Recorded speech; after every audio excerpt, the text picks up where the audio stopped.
Hello, everyone, and welcome to episode 364 of A Yank on the Footy. I'm Craig Wessels coming to you from Sandusky, Ohio. Rapidly warming. We got all the way up to -8 Celsius today. And I am back for the fourth episode of my previews for 2025. And in just a moment, I'm going to be joined by Dean Vasic from #Kangaroos. And we're going to be talking everything North Melbourne for 2025. And I got to tell you, if you're one of those people that discusses the concept of whether the glass is half full or half empty, I think the glass is filling up. So, folks, don't forget that you can find everything about my podcast over at my website, ayankonthefooty.com.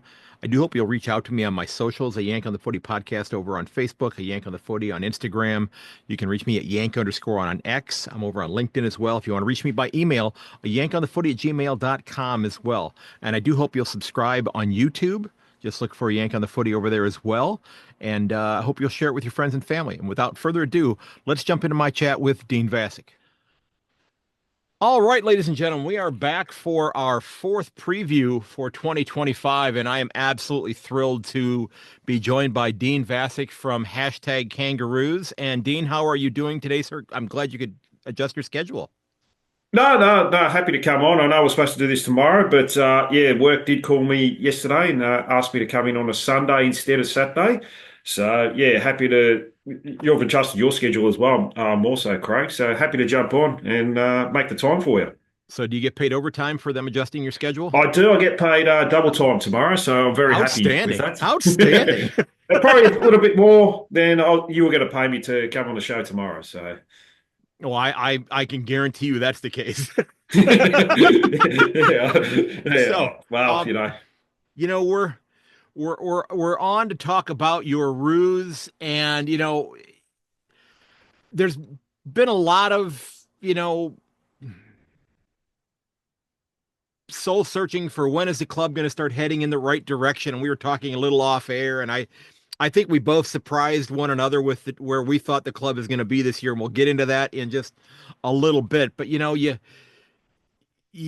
got out of the wooden spoon area, and I think we can safely say you're certainly not going to be there this year either, because I think it's, if you're going to make a wager, I think that we could probably argue that the Richmond Tigers can probably go ahead and set aside some drawer space for the wooden spoon this year.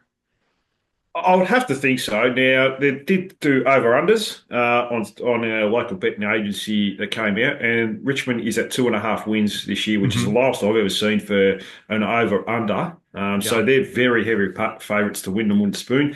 After that, it's anyone's guess. I think they've got North Melbourne and West Coast in the bottom three again, and Yeah. then I think after that it's might be Essendon or even Melbourne. So yeah, I mean you can't always believe what the odd makers, and usually they usually get it wrong just as much. Right. So, yeah, And you look at last year, and who I would love to see people put their hand up to say, oh yeah, I tipped Hawthorn in the 8, because there probably aren't a lot of hands no, going up about that. And if you go back to listen to episodes at the beginning of last year, I actually came close to putting them in the 8. I debated it, and I was talking to Mick Aussie, and I think when I did the preview episode for Hawthorn last year, I was debating whether to put them in there, and then they had a couple of injuries in their back six that were like, I don't know if they're gonna be able to overcome that. But they did, and I think they shocked a lot of people. And so looking back, at a club that only won 3 games last year, were yes, I'm sure you wanted more wins, but were you happy with things that you saw from a progression standpoint in terms of looking towards 2025?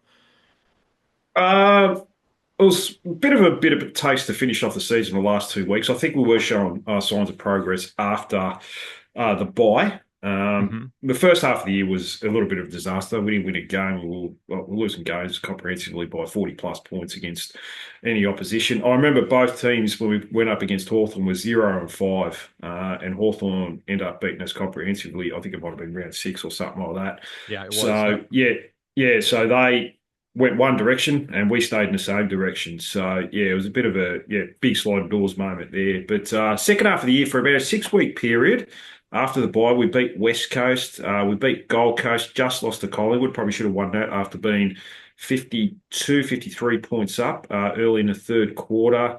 Hmm. Just lost to the Demons by 3 points in a night game. So there were we were certainly showing some signs, but the last 2 weeks, Harry Sheasel comes out of the team. A few others might have been rested or probably going in for end of season surgeries. Charlie Yeah. Condon, I think, was one of them. I think he actually got injured in the second last round, and a couple others. And yeah, we seemed to fall apart and just almost conceded, well, it's season over. We've got nothing to play for, which generally happens. I'm hoping it's just a blip, but it's not going to be something that leads into this year. But yeah, there were signs there for about 6 to 8 weeks. Outside of that, it was probably a little bit of a down year again. Yeah. Now, was that, do you think in part that you still had not built up a strong enough list to be able, because you're still develop, you got youngsters who, you loaded up with a lot of young players, and you can't hit the fast forward button to get to the end of the movie. You got to watch the entire movie to see the climactic fight scene at the end of John Wick. You can't just go and say, oh, I'm just gonna skip through everything to go see what happens at the end, because that's gonna be the most exciting part. You gotta play all the games in succession there. So I mean, it's, were there things that, yes, only 3 wins, but were there little beacons of light that sparkled from time to time? You lost 3 games by a total of 9 points, but were there things that you looked at it and you thought, okay, that's going to work out well for us next year? That having happened, this situation, this event is going to benefit us 12 months from now, 24 months from now, 36 months from now. Yeah, we're seeing look. We're going to get into leadership and Hmm. experience that we've brought into the club this year, but it was lacking last year. There's no doubt about that. And there were signs when the young players really stepped up. I think that Collingwood game, the first half, we were up by, I think it was 8 goals. And they were still a very good team last year. I mean, they didn't make the eight or anything like that, but they were still Right, quite right. competitive. Yeah, and we've seen signs of like a George Wardlaw get 15 possessions in that first half, really set the standard in the midfield.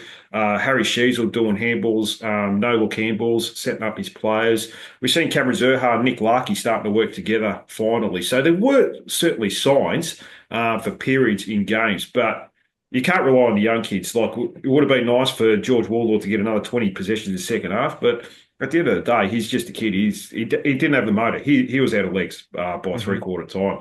I think Will Phillips was tagging Nick Dacos for 3/4 and was doing quite a good job, but he had to get subbed out because he couldn't keep up with him in the last quarter. He was out of legs. We tried to get some fresh legs in. I can't remember who came on, but we had to sub him out. And Nick Dacos went rampant in the last quarter. I think he went to half forward in through the midfield. Liam Shields couldn't keep up with him. I think he had 10 touches, ended up winning the game.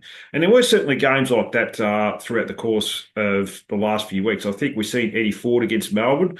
I know that game we lost by 3 points, but we certainly showed signs. They were trying to bully us.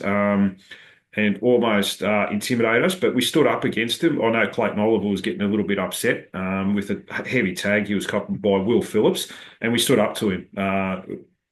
So yeah, I mean, there were beacons of light for periods. We just can't sustain it. Yeah. And yeah, maybe that's just a bit of inexperience. Players getting 20, 30 games, only having 2 pre-seasons. I mean, generally speaking, most players peak when they're 25 to 28 years old, when they've Yeah. had several pre-seasons. So And we just don't have that on the list. would you say that was probably the biggest negative of the club, was simply the fact that they had not built up that endurance over those handful of years to reach that peak performance yet? Do you think that's the biggest problem that they had, or was it that they were still lacking certain people for certain spots in the 22? Yeah, look, they probably didn't have. I think they only had 2 players over 30 years old on the list. They were the Hmm. youngest list in the competition by a fair way. Yeah. And yeah, it certainly showed out on the field. Yeah, I mean, the difference between a 20-year-old having his second, third pre-season to a 25, 26-year-old who's had 150 games of AFL football, has had 7 pre-seasons. He's obviously filled out a lot more. He's a lot stronger in the contest, can run out 4 quarters. It's a big difference. We just Right. didn't have that. Right. But for about 6 weeks after the bye, we certainly showed signs that some players are really starting to step up, like a George Ward or Harry Sheezel, a number of others as well. Even Will Phillips showing some signs that he could play a run with role. Harry Sheezel going to the forward line, not just getting cheap possessions at the back line, keeping up his possession average, but setting up a lot of goals as well. He's certainly someone we cling our hopes to. And looking at your list for this year, you've got 20 players that have 20 games or fewer experience. I mean, it's Mm. and Yeah, 13 of still them young. 13 of them have less than 10 games. And I think 9 of Mm. those 13 have not played a game yet at the senior level. So I think you are still, in terms of like actual calendar years, you're probably still one of the you may be a little bit older now with some of the people you brought in on that list of, player averages, but I think in terms of like, average number of games, you've got to still be down there towards the bottom as well. I didn't look up for that statistic to see Yeah. the average number of games per list, but you've got to still be there towards one of the least experienced. Yeah, so would be last or second last. I'm not Yeah. too sure who would be below us, to be honest with you. I think last year Hawthorn might have been around the mark with Yeah. us, but we brought in 800 games of experience. That's Right. something we Right. identified, obviously, in the off-season. Jack Darling, Luke Parker. I think they're both on 298, 292 games respectively, and Caleb Daniels played like 220 odd. So that's And close to 800 games. It makes a yeah. big difference having And those players and come Jacob into the Castandi club. coming in as well. I mean, so what He's a what young does it guy though, so yeah, yeah, yeah. but he's got some experience though, but he's got some 2 simulated pre-seasons, yeah. yeah, he's got a little, but what does it mean to bring in, a Darling and a Parker and a Daniel to these sides? You've got players who have won grand finals. You've got players who have played in grand finals that maybe didn't win. Oh, Yeah. uh, Yeah, that's right. so Yeah, what? look, I mean, Jack Darling was an All-Australian as well in 2018 or 17. Hmm. Look, I think his best football is probably way behind him, but he's still Yeah, got a presence. I've watched a couple of his games last year. He still can attack a contest, and he still takes his second defender, which is obviously ideally what you want because we need help for Nick Larkey. He just hasn't been getting it. He's he has been the most targeted forward in the competition the last 3 years, Nick yeah. I Larkey. mean, We just keep because we've got no one else. and he's terrific. I was going to ask you a little bit later on. Yeah, Is he somebody you think could win the Coleman? Which I think he certainly could. But it's you're right yeah, about him needing help up there. If you got somebody that can take some of the pressure off of him, because that I think that had a lot in many cases to do with maybe why you struggled in some games is that you got a great goal kicker in Larkey, but you didn't have the Sundance Kid to go along with Butch or the Robin to go with Batman as yeah. whatever analogy or comparison you want to make there. And maybe Jack Darling can kind of be the senior citizen, Placeholder. Yeah, Robin to his Batman right there to at least help open things up for him a lot more. And and yeah. I think that Look, can only benefit you guys. yeah, we didn't have that second foil for him at all. Hmm. And I guess another problem is the forward half pressure was just non-existent, particularly in the first half of the year. And I think Jack Darling at least brings that. I think he averaged over 1.5 or 1.3 tackles inside 50 per game last year, which Hmm. is not too bad. So look, he will put defensive pressure in the forward half, which is what we want to do. We want to get those repeat entries. We want to keep the ball in the forward half as Yeah. long as we can. It was just walked out far too easily by opposition teams last year. So, if we can at least bring the ball to ground, there's a young player, a small forward that I'm really high on. His name's Geordie Payne, who's almost the Nick Watson light. And we've seen this success Hawthorn had with that forward half pressure that brings it on. I think Geordie Payne could be that player this year. Um, And, if we can just get Jack Darling just to play a role in that forward half and put a little bit of pressure on to get a couple other players doing it as well, then, yeah, look, it'll make a big difference. Yeah, and it's and he's only a 19-year-old kid now, and that's look, if he starts to perform, then I won't even mention that he's from Tasmania, and who knows what's going to happen in 2027 when that Yeah. we're not even going to go there right now. We're worried Yeah. about 2025 right now. Yeah, But exactly right. yeah, so um, do you are you yeah? And I know you said you're hoping that Jack Darling takes up that number two defender. But as you said, his best years are probably behind him. Yeah. He's his goal output has Yeah, lessened, dropped. is diminished over the last few years. But if he's and then maybe that had a little bit to do with who was playing opposite him in West Coast as well. So maybe having somebody with the skill set that Nick Larkey has could also help maybe get him a bit of a resurgence over the next couple of years as well. So maybe he's going to come back and have a 35 or 40 goal season when folks are maybe expecting it. We can get 25 out of him. That'd be awesome. But who knows? With Larkey there, maybe he's able to, you guys can steal a few more of those, 3 or 4 point wins than that you maybe had lost last year.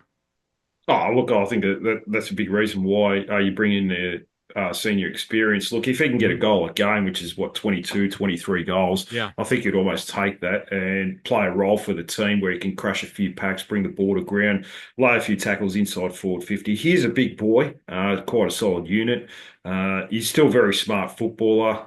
So, yeah, look, I'm not expecting the world from him. Like you said, his best days are well behind him, but Yeah. we need a placeholder for the next couple of years, and I think he's the man the club identified or targeted, just to be a placeholder for the next couple of years while we develop someone else in the reserves who can take his spot, hopefully, and be the second and third foil for Nick Larkey.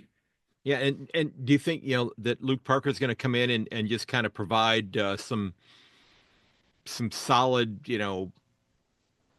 evidence and examples of, and this is not to say that the other midfielders that are wearing the Roos jumpers are not tough, but I mean he's got a bit of a reputation of being kind of a tough guy kind of thing. Do you think that's going to rub off on them when they, if they see him being that aggressive, not afraid to bump with people, maybe that they've been a little apprehensive about maybe still being as young as they are? Oh, yeah, look, I think as far as football goes, we even seen the grand final. He's good football. Is still good enough to play at this level. Hmm. So I'm not worried about him for the next couple of years. But yeah, look, he will add a lot of experience and a lot of grunt. Look, I think his role will be in the forward half, going in for maybe 10 to 12 CBAs throughout the course of the game on average. So yeah, look, he does add a mature body, which is probably what we need. We can't rely on LDU. He's more of an outside player. If Harry Shields is in there, more of an outside player. George Wardlaw, we're hoping we can certainly get full games out of him. But he does throw his weight around a bit too much and probably exhaust himself pretty quickly. Yeah. Yeah, Jai Simpkin, probably going to play a similar role to Luke Parker, having forward half spells going in through the midfield. We've got a number of midfielders. So, yeah, we certainly need a couple of big bodies to go in there just to help out the younger kids every now and then. Now, was there anybody on the that left the club? Yeah, there were a couple of retirements, but there was one that was dismissed. But is anybody that was delisted that you look at it and you go, I'd have kept them around another year? Um, Not off the top of my head, like Liam Shields, Hugh Greenwood, those types of players. Yeah, they were just placeholders there for Hmm. a year or two. Just had a bit of veteran leadership, set standards at training more Right. so than on the game. So yeah, I wasn't too worried about them. Like Curtis Taylor, we've got about 20 half forwards on the list anyway. His opportunities were going to be limited. And these players didn't get picked up by other clubs. So, Right. Right. yeah, they weren't good enough to go somewhere else and be, and still be an AFL level player, which probably says something. So, not really anyone that comes to mind that I thought, oh, geez, we should have kept him for another year. Yeah. Just, yeah. Yeah, and the one player that was dismissed and probably not going to be back in the league. It's talented kid. I'm not even going to mention his name. Talented kid. It's just frustrating that things have happened with him in that fashion that are going to probably keep him from playing a game that he was pretty decent at. But he's made just evidently made decisions in his life that are going to preclude that. Yeah, I know who you're talking Yeah, about, and that was a yeah, real shame. yeah. Like last few years, we've been hit hard with certain things. Like I think Ben Cunnington was going to be a big part of the rebuild, and Hmm. unfortunately, he got the cancer diagnosis. He's probably turned into one of the best midfielders in the competition. Unfortunately, got a cancer diagnosis, which hurt his career. He came back a different type of player. That was really unfortunate. Going back to David Noble, obviously we had the incident in the off season last year, where we really needed that type of player, a Hmm. player with a little bit of pace, skill. Right, right. Yeah. And Big, I big haven't seen the bodied player. glimpses Yep. of, yeah, I haven't seen glimpses of him the year before when he came into the second half of the year and, played some really good games against Essendon in particular on a Saturday afternoon, I believe. So, these sorts of things hurt. The number one draft pick after 12 months requesting a trade back home. Yeah, We haven't had much luck, I guess, is what I'm yeah. saying. So yeah, looking back at that pick, and I'm trying to remember who was the number two pick that draft. And this is in no way me taking a shot at North Melbourne, but just asking your take on who. I think it So might have been Finn O'Sullivan from GW West, but there it's was Nick Dacos. Obviously, we yeah, couldn't get him. yeah, Would have been nice, but yeah. It would have been yeah. yeah, It's yeah. yeah, and it's one of the things that that is neat about the game, but then it's also It's disappointing. Yeah, yeah, it and this is where I wonder, with the longtime clubs in Melbourne who get upset with, like the Gold Coast Academy kids. It's like, they don't have the father son. They're not going to have father son players for, yeah, I guess technically whoever they would have 20 would years. Yeah, technically be a son, but bump. But yeah. but they don't have that yet, so they have this other tool that they use to try to build their list, and they've brought in some decent young talent from their academy, but it's like the bigger clubs that been around for such a long time in Melbourne that that sometimes bristle at that. It's like, come on, you've got things that are built in that are going to allow your club to be able to bring in, a Nick Dacos, or like with Brisbane with the Ashcroft brothers and such. And Yeah. so Yeah, there's they got just, another one this year too that was yeah, highly touted as well, so yeah, which is exactly. unfortunate. It's just yeah. Yeah. So, you know, we talked off air, and one of us is, I think, a little bit more optimistic on the way the year is going to go, and maybe because that's one of us is a lot dumber than the other one, and I'll just go ahead and say it. I'm the one that's maybe more optimistic. Yeah. You you're looking at it from a reality standpoint of being an objective fan of the club. I'm sure you would love to be able to say, oh yeah, this is gonna be happening. We're gonna be a top four side in 2026. Maybe you will be, who knows? But Yeah. um you know what are your what are your expectations, and what is a successful year going to look like for the Roos this year, in your opinion?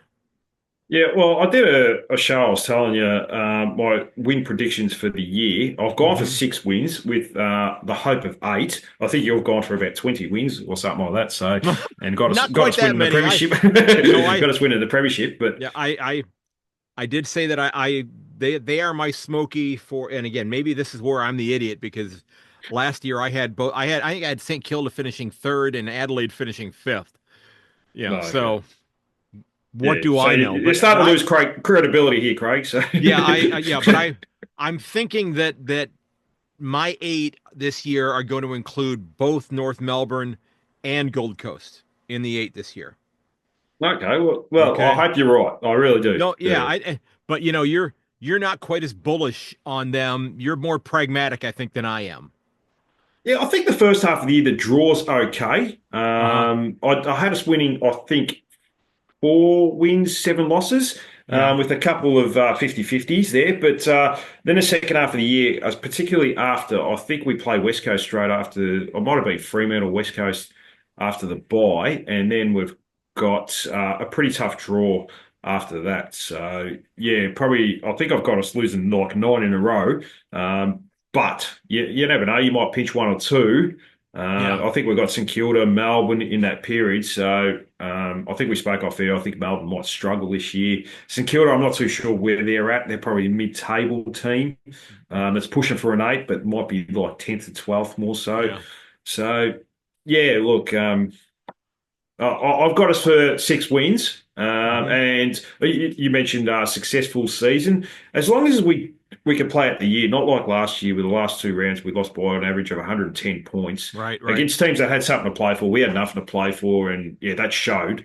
Um, yeah, it showed a lot, obviously, in the result. But yeah, if we can be competitive for 23 rounds, not get, I mean, you might get the odd flogging or something like that by about 10 goals, or something like that. But as long as we can bounce back the next week and put in another competitive performance, Yeah. yeah, that's all we can ask. And yeah, we want to see more progression from the young guys and take a big step. We want to see another year of George Wardlaw having an injury-free year. Harry Sheasel really developing as a high half forward, pushing in midfield, and yeah, getting Caleb Daniel giving us some good drive from the back half. I think he's going to be a huge help. Because Yeah, I he's agree. he's kind of like a ball you would see in a pinball machine. He's all over the it was all over the ground with the Bulldogs, He's and a it's just beautiful it's kick of a football. yeah, oh, Yeah. yeah, absolutely.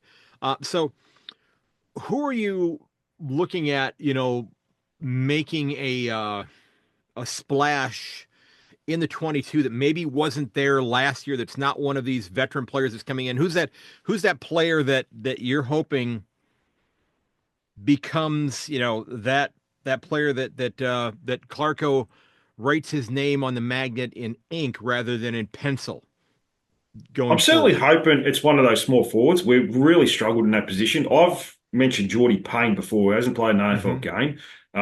Yeah, a lot of people have already come at me in my DMs and so forth and asking me, why are you in love with this person and so forth. But I just think I've seen the highlights package of him when he was up in Tassie, and he plays a game similar to Nick Watson. I think that's where the game is. It's one of the most important positions on the ground. If we can get Robert Hansen, the problem with Robert Hansen, he doesn't lay a tackle inside forward 50. I think he laid one in about 7 games last year.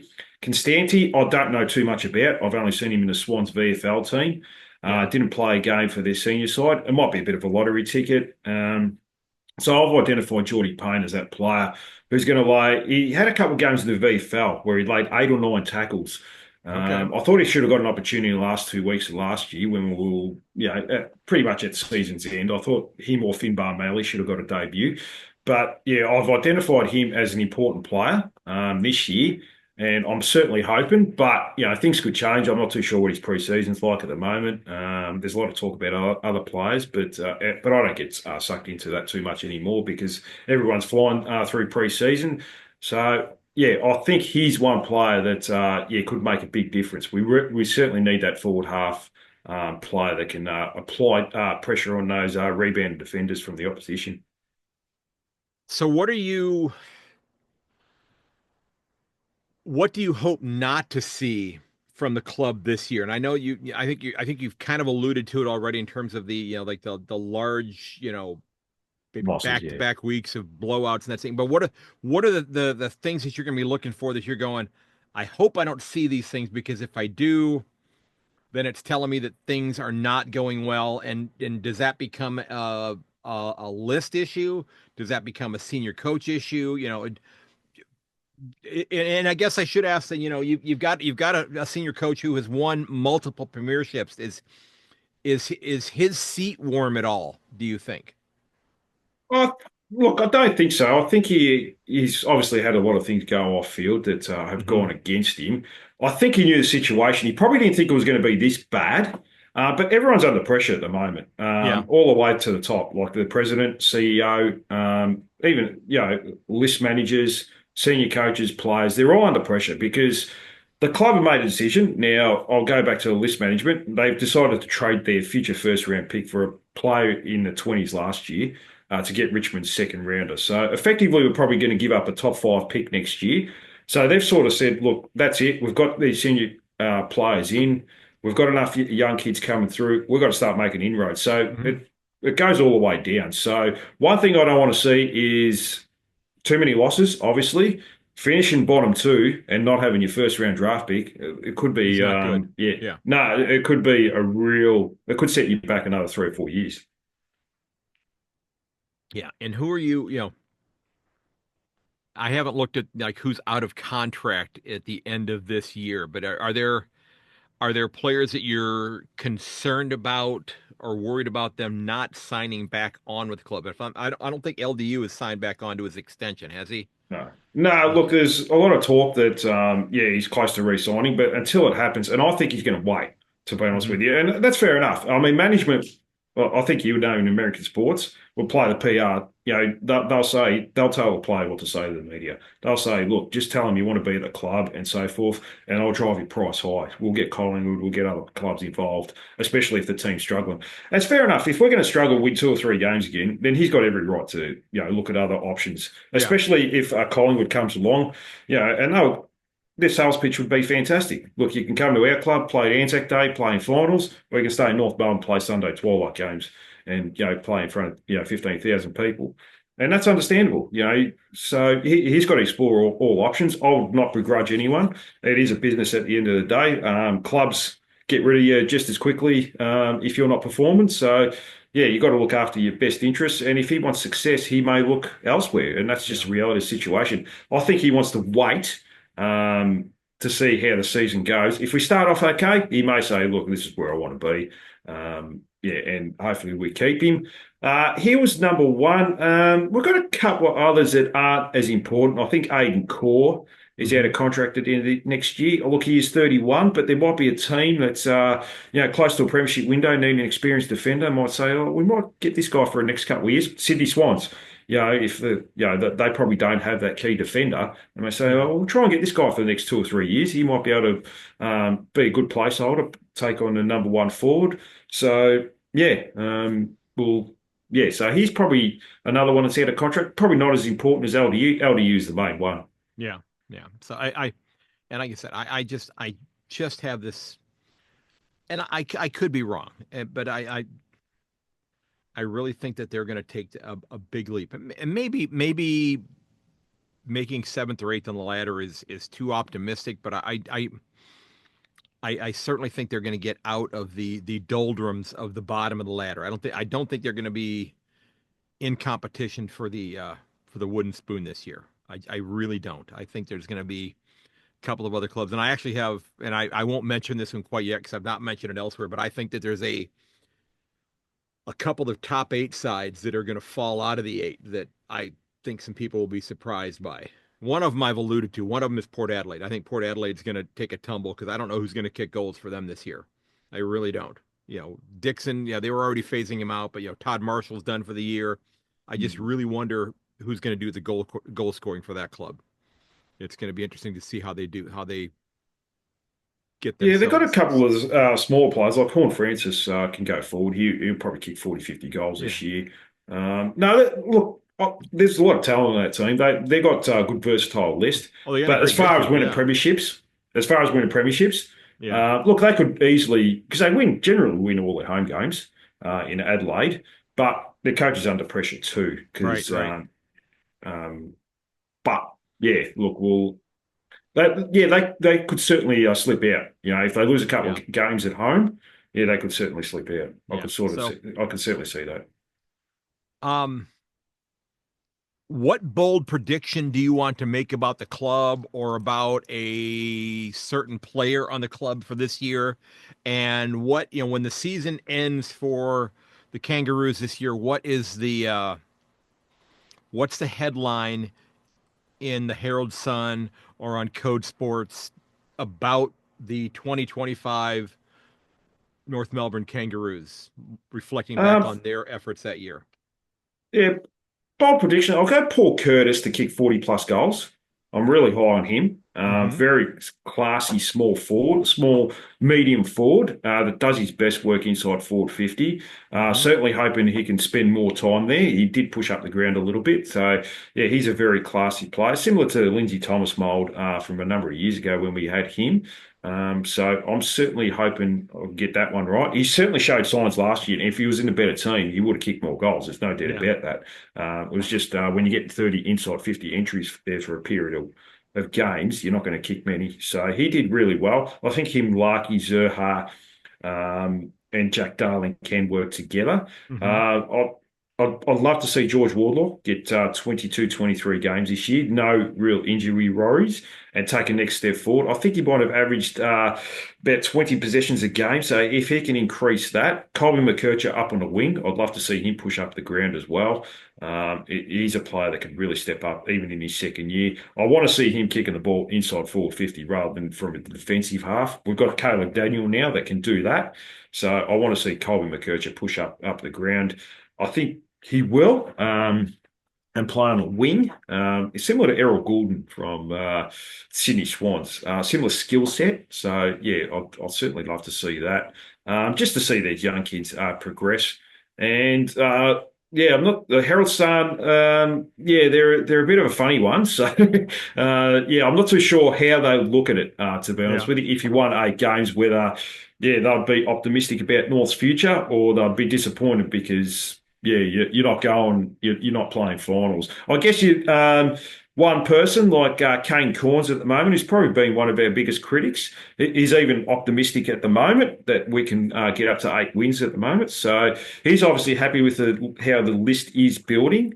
So we're certainly hoping we can get that 8 wins and he can talk us up again and hopefully, tell us that we are going in the right direction. Okay. Okay. So, before we wrap up here, are you ready for a little bit of North Melbourne trivia? No, I'm not. Yeah, go for You know what? it. I think you're going to do okay with these. I really do. You Um, mentioned off air, you're going back to 1974. I wasn't even born in 1974. that's I am okay. old, Trust but me, but I'll give it a go. I think with this particular question, you're going to get this one. Okay, Okay, well, I we'll really see how we do. go. I Yeah. really do here. Okay, and I think, and it'll be the last one that I ask you. So we'll hold off on that one until the end there. So, um, No. so here we go. These two players, they played at least 21 games. They averaged at least 25 disposals a game last year for the club. Oh, just name him. Okay. Yeah. Harry Sheasel has to be number one. Mm-hmm. Luke Davis-Uniacke. Yep.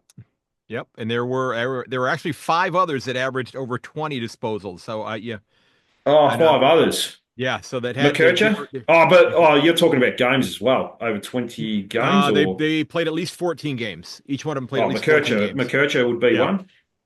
one. Um, Dave, Simpkin. Mm-hmm. Yep. Did Tom Power get to 20? Or was he He did he did. just He go on? did. He did, He yep, did. Tom Yeah. Power. So he's another player that I expect to step up this year too. Um, did George Wardlaw get to over 20?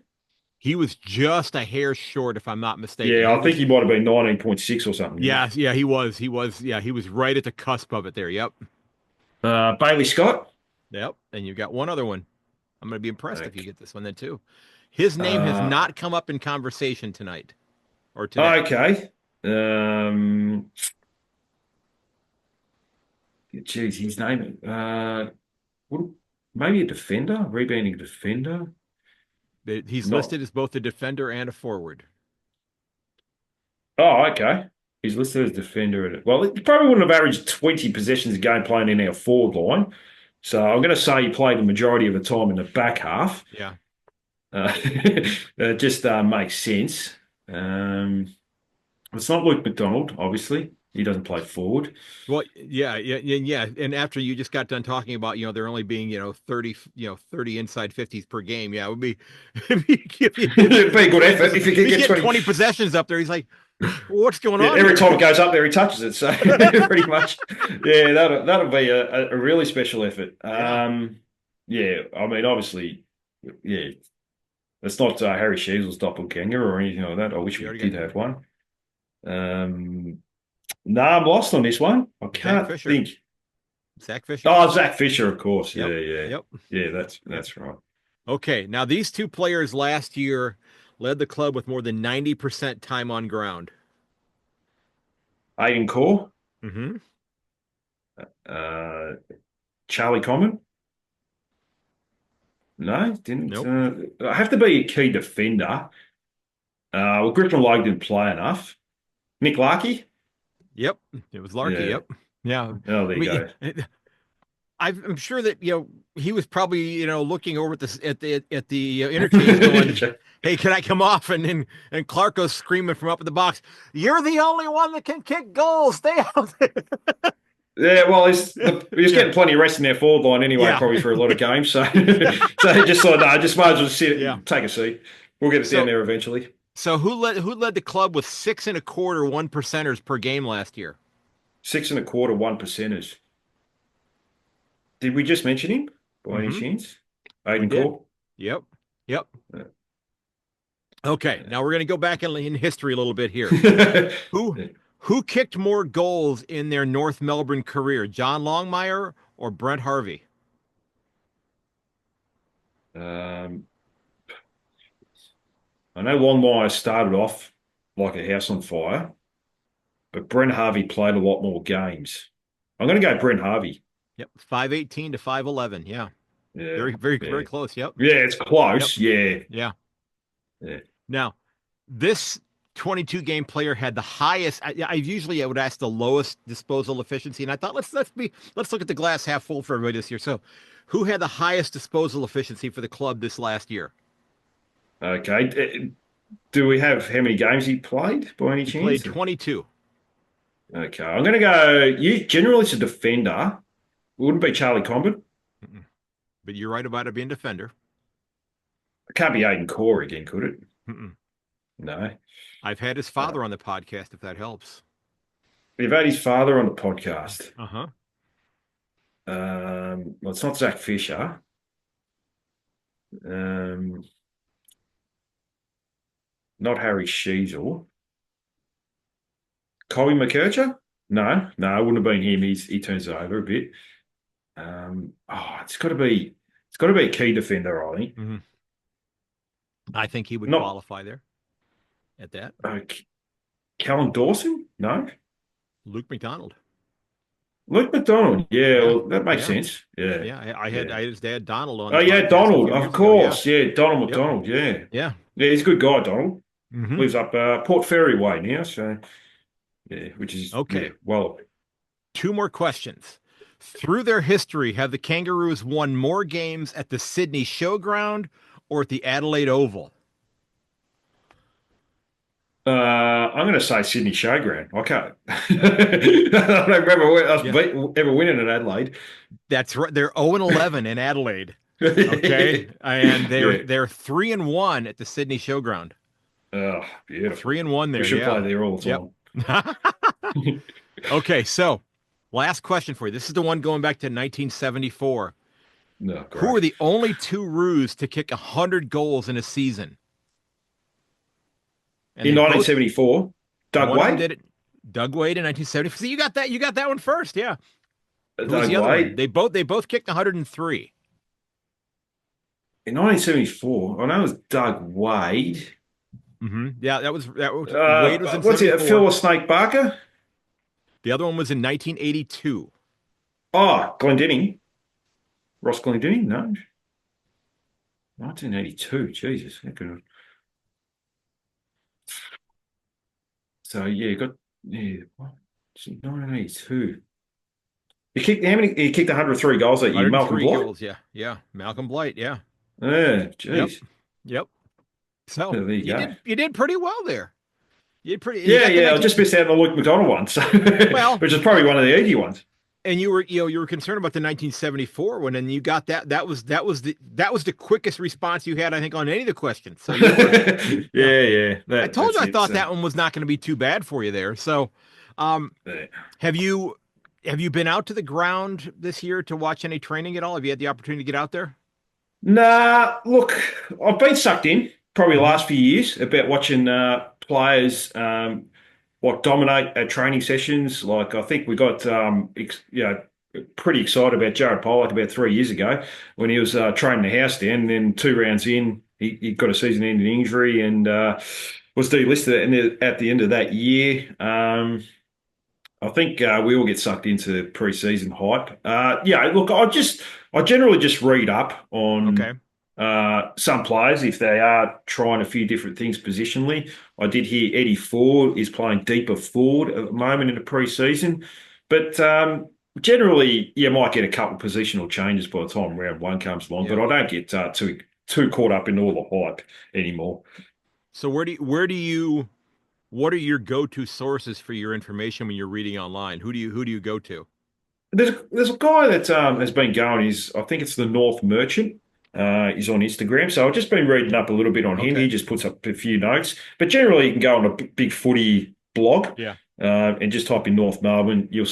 You'll see it come up, and some players, yeah, some people will just talk up certain players. But apparently Tom Powell is flying in pre-season.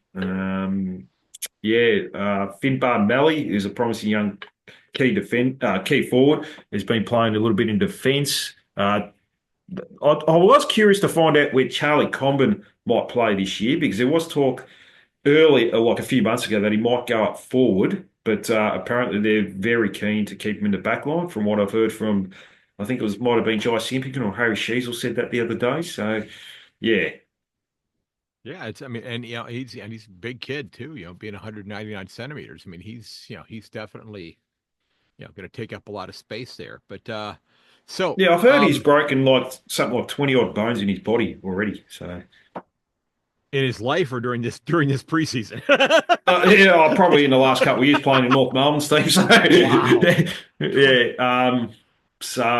yeah. He's over the course of his life, he's had a number of major injuries. So I it must be tough.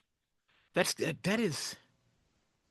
crazy. I mean, and Yeah. he's not that old. It's No, he's probably only 23, 24, isn't 23. he, or He's something? 23. Yeah, he'll be Yeah. 24 in July, and he's broken. I mean, I don't know if I've ever told this story in the podcast, but when I was a kid, I broke the same kid's arm 3 times. Nice. Yeah, How'd you do that? knocked him off like the jungle gym in my backyard, and then and he was like 5 years older than I was, and like Oh, well. twice playing foot. He was my best friend's older brother. Twice playing football in their backyard, and then the day he got, when he had broken his left arm. The day he got the cast off his left arm, he decided to come out and play with us. I broke his right arm the same day he got the cast off, and I told my son that story growing up. And he was like, my son was giving me the look like bull crap, dad. That didn't happen. And one day we happened to be at like a McDonald's type restaurant for lunch before going to a baseball tournament. And there was somebody that was in the restaurant there that I said, "See that gentleman there? He was there all 3 times that I broke that kid's arm." And I went over to him, and this guy happens to be a county judge here in the county that I live in. So I mean, he's an attorney. He's one of the 3 elected judges. And I went over there and I said, Judge, could you tell my son about such and such? And he looked at me. He said, "You mean how you broke his arm 3 times?" And my son looked at me like, "You were telling the truth about that?" It's like, yeah, I was. Uh, nice. But and it turned out Yeah. he actually had some sort of a situation where his bones were actually extraordinarily brittle. I mean, it was not Oh, it was okay. I was not like a tough kid or anything like that by any stretch of the imagination. He was kind of made out of balsa wood is what it turned out to be. Yeah. So Tough on a yeah. kid. Yeah, that's for Yeah, sure. So, and his brother's an insurance salesman, so that's really good. Uh but Eddie. yeah. So where can people find your podcast if they and your show if they have not checked it out yet? I'm on YouTube. You just type in hashtag kangaroos. Okay. On X, what is it? At hashtag kangas, Instagram at hashtag kangaroos podcast if you want to give me a follow there. Other than that, I don't try and go on social media too much Hmm. this day and age. It can be a negative place sometimes. So yeah, but I'll go on there every now and then. So if people do message me, it might be a day or two before I get back to you. So like you probably know as well.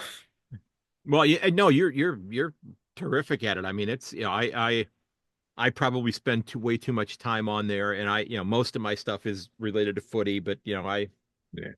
I still look at a lot of different things. I don't get caught up in a lot of the discussions online that I used to, um, on a lot of different issues because, nobody's gonna be changing people's minds about things and such, and it's not always No, that's civil. right. So I'll kind of look at things on the periphery and just, I'll sit there in front of my computer and nod my head or shake my head or you know Oh, whatever yeah. yeah, whatever I have to do to kind of convey, and that's just me conveying that thought to myself. But yeah, I'm pretty excited about where your club is going, and maybe I'm a little overzealous in thinking they're going to be in the eight this year. I just am thinking, if Hawthorn can do it, why can't North Melbourne? No, you never know, do you? Yeah, So yeah, no, look, I mean, yeah, if things break right, you get a couple of wins early, build a bit of confidence and belief, which is something we've really lacked probably over the last few years. You never know. right. Yeah, I mean, And you saw that with Hawthorn. Once they broke they got the monkey off their back with the five losses. I mean, they rattle off like 14 wins in 17 games or something like that, or 14 it wins was in like ridiculous. 16 Yeah. games. Yeah, it was Mm. absolutely crazy. And you're looking at you guys play Sydney twice. I think Sydney's going to be down a little bit this year. I don't think they're going to be quite as strong as they were. You get the Bulldogs. They're probably going to be pretty decent. Carlton should be pretty solid. Melbourne, I think, is going to be down. Richmond is going to be Richmond's kind of where I think you guys were a couple of years ago at this point in time. They've torn the house down to just the frame and they're starting to rebuild.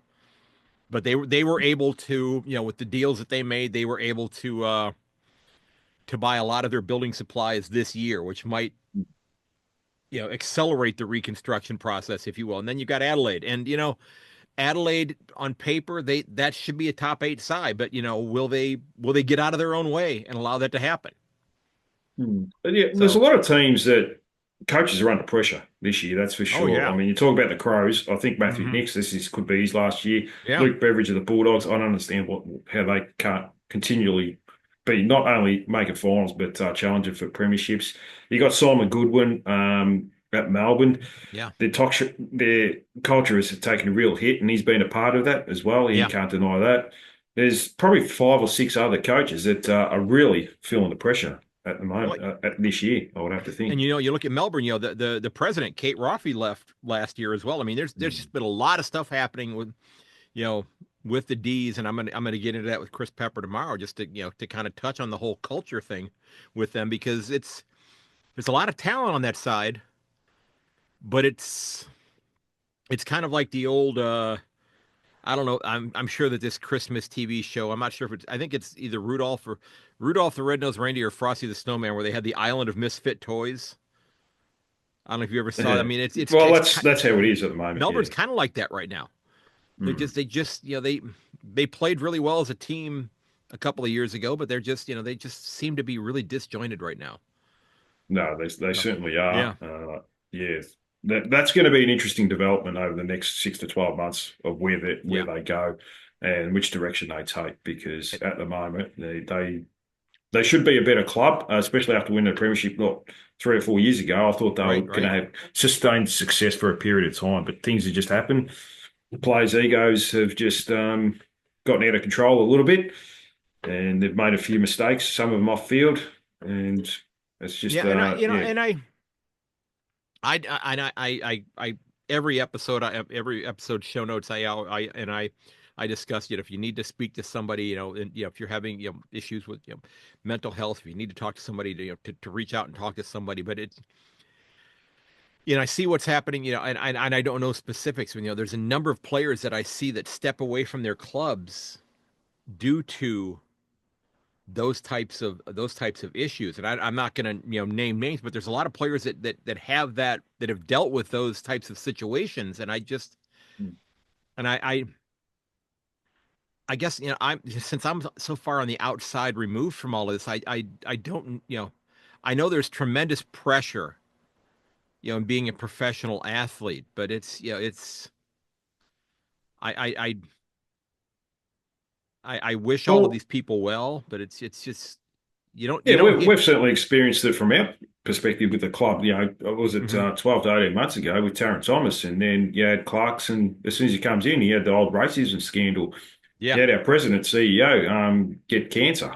So it was just a lot of things going on, right, and right. if things aren't going great off field, it generally does lead to on field issues as well. So Yeah, yeah. yeah. But I think next year, if I'm fortunate enough to have you back on here, um, and I hope I am, I think that we both may be singing more in harmony about 2026 for the club, if nothing else.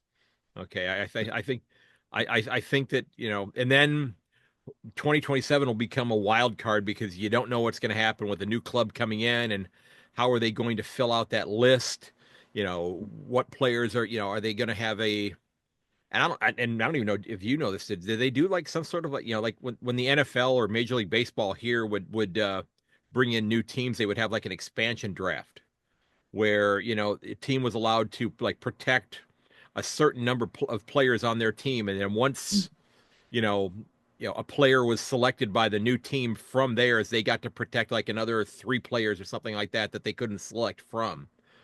I mean, is that I'd I have don't to look back on GWS and Gold Coast how they right, did it, but right. they got a lot of draft picks. There was like Yeah, picks 1, 3, 5, yeah, 7, pretty much all of the first round. So I think that's the idea that we want to be peaking and not right, have to worry about the draft right. in 2028 or 2027. I think Tassie's coming in 2028. I think it is 2028, but we don't want to be worrying about the draft then. So because we know they're going to take all the whole draft anyway. So So will the Tasmanian team, if they're joining the league in 28, will the Tasmanian team, and I don't know this, will they be drafting players in the 2027 draft to have them play as part of the VFL to get a year's worth of, I, playing together under their belts? I don't think so. I think they just draft them and then they go into the AFL the next year. That's as far as I know. I haven't looked Yeah. too deeply into it. I think that's what happened with GWS and Gold Coast. Hmm. And they did have a VFL team the year before. I know Gold Coast got some senior players into there that got delisted by clubs. Okay. Like I think Daniel Harris from North Melbourne was one of those players. Played in the VFL for a year, and then they played on the AFL system for a Okay. couple of years. And yeah, that was pretty much about it. As far as I remember, that's going back a long time. I Right. didn't really look too much into it. Yeah, it's a little over a decade ago. Or maybe when I do my Gold Coast and GWS previews, I'll ask them about that because that's something that they might have a little more insight on. Well, Dean, Mm. I want to thank you for working around your schedule. I truly appreciate this. This was a great deal of fun. Um, I love talking footy. I love the direction your club is going. And again, we still can't hit that fast forward button and get to you know halfway through the season to see, oh, look, it's going great. We still got to play each game week in and week out, and I think they're I think they're going to be much more competitive in a lot more games this year. And I think that worst case scenario, that's a pretty good thing for this club. Well, certainly hoping you're right there, Craig. And Yeah. yeah, talking to you. Yeah, no, I really appreciate you taking the time as well. I think it's 11 o'clock at night over there Yeah, in it is. Yeah. Ohio. So Yeah. yeah, no, you've certainly started very late to do this. So appreciate you working around my schedule and happy to come on anytime. Not a problem. I appreciate it, man. And I wish you the best with your show this year. I wish your club all the best, of course, except when they're playing the Cats. Of But course. and and that's and before we go, that's I was this was I postponed my trip last year, and I was going to come this year. I'd mapped out I was going to come between rounds 19 and 22 this year. And one of the games that I was going to be going to was the Cats and the Roos at Marvel. And I the Roos lost an absolute gem of a man about 6 or 8 weeks ago in Barry Cheatley, who had was played such an integral part of growing the game into what it is today. When after his playing career, being like the marketing director for the club And I had the great fortune of having him on the podcast a couple of times. Just an I don't know if you ever had the chance to talk with him, but a just a wonderful guy. And when he was 80, I think he was 85 when he passed away, and I had just traded emails with him a couple of days before he had passed. And I was actually going to go probably sit with him and his family at the Roos and Cats game wearing my Cats gear that year. But it's, and I've kept in touch with his daughter as well. But it's just when I got done talking with him, he said to me, he said, well, let me know who you want to talk to next because I know them. Because he'd been in the game for, a half century. He knew everybody. And I said, Yeah. okay, well, when can you set me up to sit down and talk with Gary Ablett Sr.? He said, okay, who else? But but it Mm, was, yeah, jeez. and he was able to, and I, my history of the game kind of, I've started to scratch the surface and things going back beyond when I started watching. But, so there's names I'm familiar with and such. But when he said that to me, it was like, oh my gosh, I'm getting a drink of water out of a fire hose at this point in time. I don't even know where to begin with it. But he was just, such a generous man and just such a kind guy. And I, I passed along my condolences to the people involved with the ruse, for him because he was just such a great guy and such a great um, promoter of the club. And I just, I'm like I said, I never got to meet him in person, but he was one of the people that I was looking forward to shaking hands with when I went this year. And it's just, of course, I'm not going this year, as we talked about off air. With Of my course, yeah. wife, my wife's illness, I'm pushing that back another year. Um, so told her Yeah, maybe all when the I, best with that too, yeah, Craig. You obviously, yeah, you were chatting through messages, and yeah. you've had a lot going on in the last Oh, 6 to 12 months, and yeah, yes, in your personal life. So yeah, all the best with everything, and well, the yeah, with Barry Cheekley, look, he was part of the club when we had nothing. Like he had to work for free, and yeah, yeah, and we had no facilities or nothing. Arden Street was very run down hmm back in the day. It's a very different club now, and he's been a part of the furniture for a long time. So yeah, yeah, it's obviously disappointing to hear that you'll never have the opportunity to meet him, but he's made an impact on your life, and yeah. that's all you can He ask he from was, and I anyone, and I really. and that's I love being able to tell those kinds of stories. It's why yeah, I I'll never I'll never be so bold as to think that I can, talk like, the nuts and bolts of how of gameplay as though I'm an expert on it. Yeah. Am I an expert compared to 99% of Americans? Yeah, I would say so. But people Definitely. in Australia who've been following the game their entire lifetime, yeah, I'm not gonna be so bold as to say, well, I know more about the structures and that sort of thing. Because again, I've never seen a game in person other than the USAFL. But I love telling people stories. I love getting their take on things. And that's the thing that I absolutely enjoy doing is talking to people about this game and sharing their stories and hopefully encouraging other Americans to check out the game as well. So Yeah, I look, you're doing a fantastic job. appreciate you doing a great job and helping me out with that, and I appreciate it. No, it goes both ways, Craig. You're doing a great job trying to promote the game over there. It's a lot of work. Like you're up at 11:15 now. You'd probably rather be in bed, but Yeah, I I got up at 4:45 this morning, so I'm getting ready to. I'm gonna hop in the shower when this is done, and then I'll probably head in bed. I'll be in bed in about the next 45 minutes or so. Yeah. Let my dogs out sounds one more good. time. Yep. Well, No, that sounds good. Dean, I appreciate the time, sir, and enjoy work on Sunday. Enjoy the I double will. time. That's awesome. That's I will. I Yeah. yeah, we had a couple snow days this week because our Oh, temperatures we got down to minus 36 Celsius here. geez, that's cold. and Yeah, I was that's and I was talking to somebody that lives a couple of hours west of Brisbane and it was 47 Celsius there.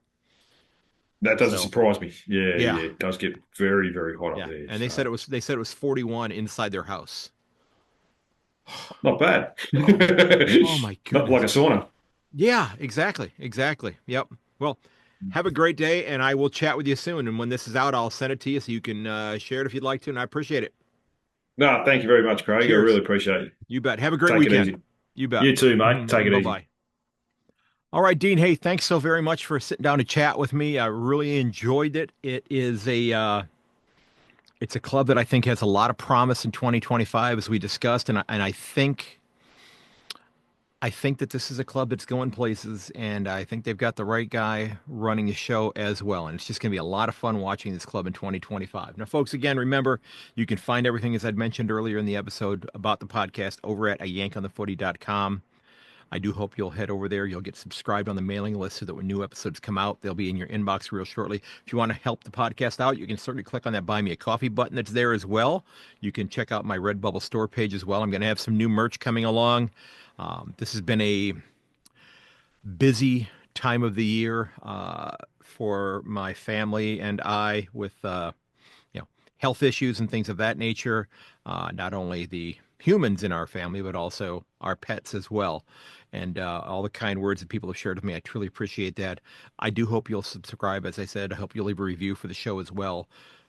Reach out to me on ayankonthefooty@gmail.com if you know somebody that would be a great guest. Maybe that's you. You've got a great story to tell. I love talking to people about this game from all levels, from the highest level down to local footy, and getting your take on why you love this game and trying to share the love of this game with my American brethren to try to get them interested in checking out the game as well. Because if you're an NFL fan, and many of you are, it fits so nicely into that little niche between the end of and the beginning of the subsequent NFL season. So, folks, look out for one another. Check up on your friends and families.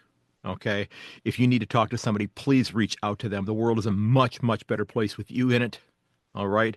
Those numbers, if you need to talk to somebody, are always in the show notes of every single episode of this podcast. I do hope that everybody has a great day. I hope you have a wonderful weekend. And as always, may your dribble kick never hit the post, and I will catch you later. And this has been episode 364, my North Melbourne Kangaroos preview for 2025 with Dean Vasic from #Kangaroos. Head over to ayankonthefooty@gmail.com, shoot me an email, drop me a review over the website, ayankonthefooty.com, and share the episode with your friends and family. Until next time, everybody, cheers and goodbye.